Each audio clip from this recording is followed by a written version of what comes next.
Hi, and welcome back to Focal Point, AFR Talk. Brian Fisher is my name. Glad to have you join the program here in the last half hour. 888-589-8840. 888-589-8840 is the number to call if you want to join the program. On the winnable war front, got a couple of items. We have one state in the union that's one step closer to being abortion-free. The state of Mississippi, which happens to be where our headquarters are located, the state of Mississippi has only one functioning abortion clinic.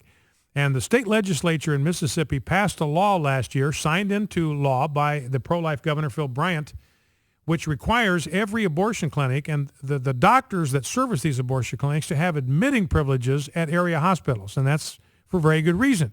You can have complications in an abortion, and this makes sure that the attending physician can go to the hospital with the patient and provide whatever kind of care is needed to save that woman's life, because you have women dying all the time. There have been over 400 women that have died from botched abortions since Roe v. Wade in 1973. That's 400. 12 last year alone died from botched abortion. So if you care about the health of women, then this is a good piece of legislation. This is a pro-woman, it's a pro-health piece of legislation. Well, their doctors cannot get hospitals to give them admitting privileges. You know, a lot of people don't know this, but abortionists are absolute bottom feeders in the medical community. They've got the least respect of any medical practitioners. Now, a lot of people in the medical community wouldn't say so, but abortionists have absolutely zero, nada, zip respect in the medical community because they destroy life. They are destroyers, not healers. And so a lot of hospitals just don't want to have anything to do with them. And so these doctors cannot get admitting privileges, which means they're going to have to close down. So this abortion clinic making one last-ditch desperate effort to get a judge just to throw the law out, just to overturn the will of the people through their elected representatives and say, hey, it doesn't matter what the law says, doesn't matter what the elected representatives of the people have decided, doesn't matter whether they have the right to do this. We want you as a judge to set it aside. So anyway, Mississippi, by February, could become the first abortion-free state in the land.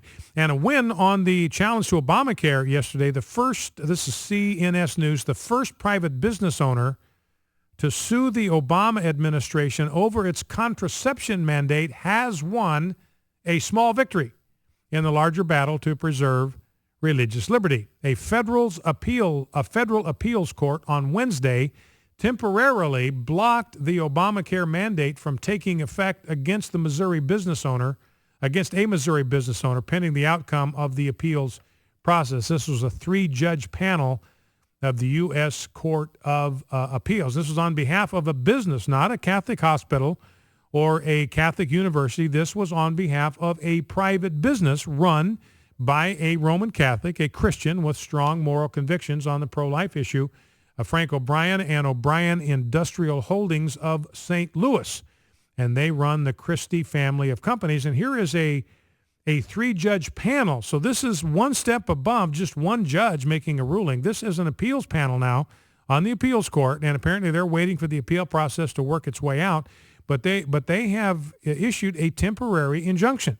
This company, this private business, does not have to adhere to the Obamacare mandate about buying contraceptives for its employees and abortifacient. So that is very, very good news. 888-589-8840 is the number to call. Let's grab a couple of quick sound bites before we go to the phones. Speaking of the Obamacare ruling, let's go to clip 5, Rob, if we can. This is Justice Antonin Scalia. You know, and this is kind of a surprising moment of candor for him. You know, when we evaluated that Obamacare ruling last summer that John Roberts wrote and issued, it's gibberish. From a legal standpoint, it's gobbledygook, and you don't have to be an attorney or a lawyer to figure that out. I mean, it was just an absurd, contorted, twisted ruling, and it's interesting. If you read between the lines, Justice Antonin Scalia agrees with those of us that were just bewildered by this ruling. Let's listen. I was totally surprised by the tax aspect of it. Tell me about it.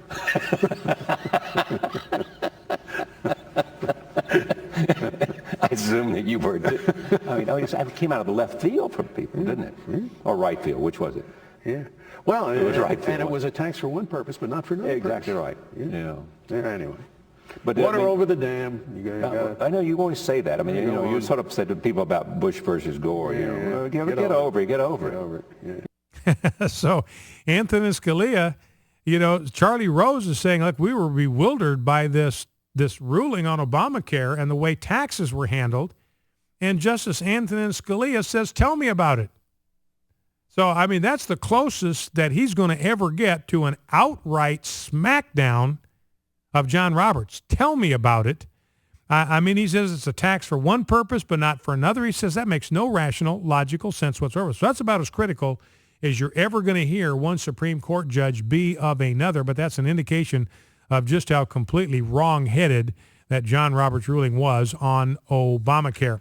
Now, drop back before we go to the phones. Let's go to clip number 2, Rob, if we can, because we're going to hear this a lot, and we're going to hear this from Republicans. I've already talked about it. It's worth visiting again.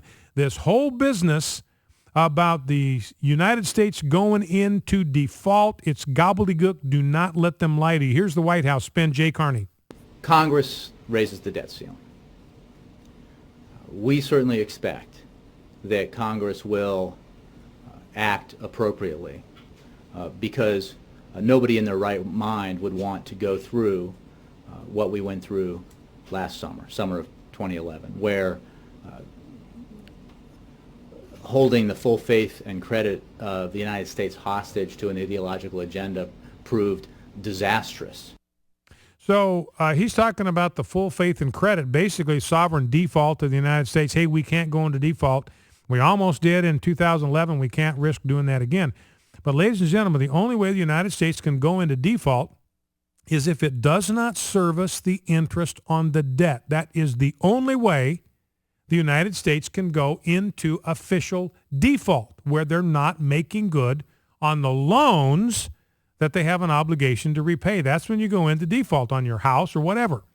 And it only takes a little over it takes only $200 billion to service our debt. That's all it takes, $200 billion. We have $2.3 trillion with a T in tax revenue coming into the federal government. It takes about 10% of the revenue coming into the federal government to keep us from going into default. So there's no way in the world that any responsible person would let the U.S. go into default. That becomes your first obligation to satisfy your debt. You can do it with less than 10% of the money that comes into the federal government. So do not let the Republicans are going to want to do this to you. The Republicans are going to say, we can't go into default. Fine. Just takes 10% and service the debt. You won't go into default. Don't lie to me and say that we're going to go into default if we don't raise the debt ceiling. We will not. You take about $200 billion to service the debt. That still leaves you with $2.1 trillion to run this country. And so I say to them, if you can't find a way to run this country on $2.1 trillion, you need to resign, get a job, and hand the reins over to somebody who can run a country on $2.1 trillion. Let's go to the phones. Let's go to Johanna in Rockwall, Texas.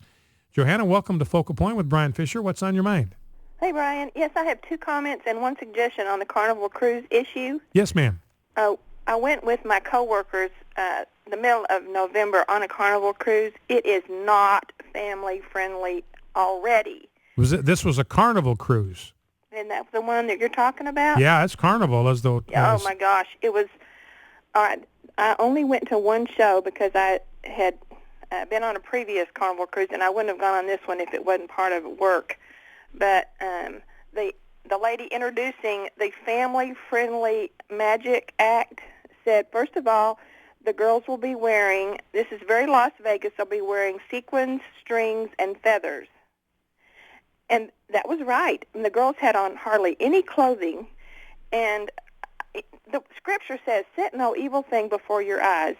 So I lasted about 5 minutes, and I had my eyes shielded most of that time. I finally just left. And most of our crew, most of our team left too because we're believers and we were offended. And there was an audience full of children there. It was crazy.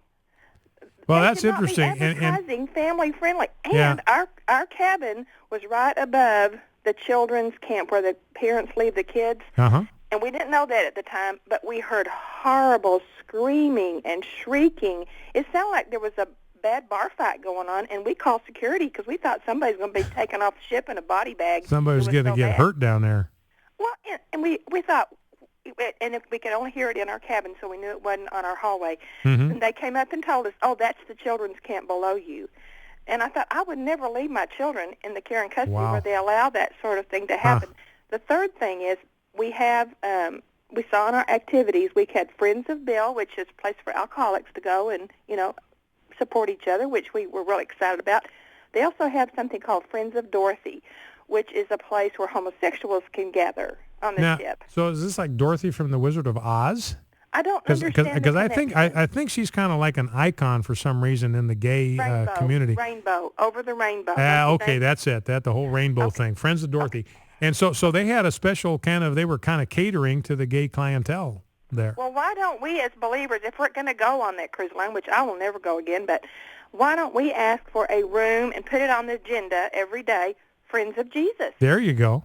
And see what they would do about that. Yeah, see what they do about that. All right, Johanna, listen, I appreciate that. Thank you very much.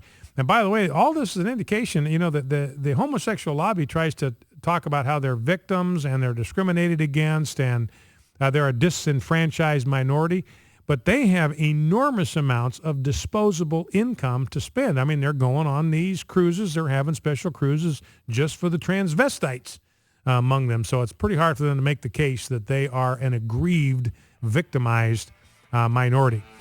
Well, Eric, if you hang on, we'll take your call coming out of the break. Focal Point, AFR Talk. Brian Fisher is my name. Do not forget to call your senator, 202-224-3121.